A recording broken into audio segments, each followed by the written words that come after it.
Ikinabigla at ikinatuwa ng maraming fans ang biglaang paglabas ng balitang si Eman Bacosa Pacquiao ang napili bilang bagong ambassador ng Moonswatch at mas lalong uminit ang usapan nang magbigay ng proud at supportive na reaksyon si Jillian Ward. Sa kanyang mensahe, hindi raw maitago ni Jillian ang saya para kay Eman, binanggit pa niyang deserve nito ang opportunity at sana raw mas marami pang blessings ang dumating sa bagong aktor ng GMA.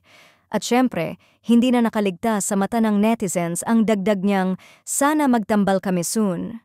Dito na nagsimula ang isyong pinagpistahan ng fandom. Bakit parang ang personal ng mensahe ni Jillian? Kung simpleng pagbati lang daw, bakit may papahabol na wish na magkaroon sila ng project together? May iba pang nagsabi na tila proud girlfriend ang tono kahit alam naman ng lahat na hindi sila love team at hindi pa man parehong nagpupunta sa direksyong iyon publicly.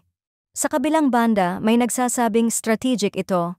Malaking endorsement ang Moonswatch at kung talagang itinataas na ng brand ang visibility ni Eman, hindi malayong may plano rin ang GMA na i-push siya sa mas matunog na tambalan. Kaya ang tanong ngayon, kilala ba ni Jillian ang linya ng network? Bakit parang may clue siya na magkakatambal soon? Lumabas pa ang spekulasyon na baka may mga off-cam interactions na hindi alam ng publiko, lalo na't ilang beses nang nahuhuling binabanggit ni Jillian si Eman sa interviews at social posts. Ngayon, dahil sa proud message niya, may fans nang nagsasabing baka hindi lang pagiging supportive friend ang nakikita nila, kundi unti-unting pagbuo ng chemistry na hindi pa inaamin.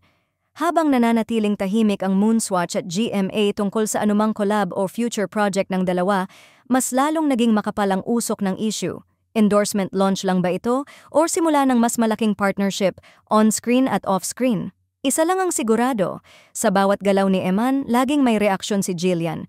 At sa bawat reaksyon ni Jillian, mas lalong umiinit ang usapan tungkol sa posibleng bagong tambalan na inaabangan ng maraming fans.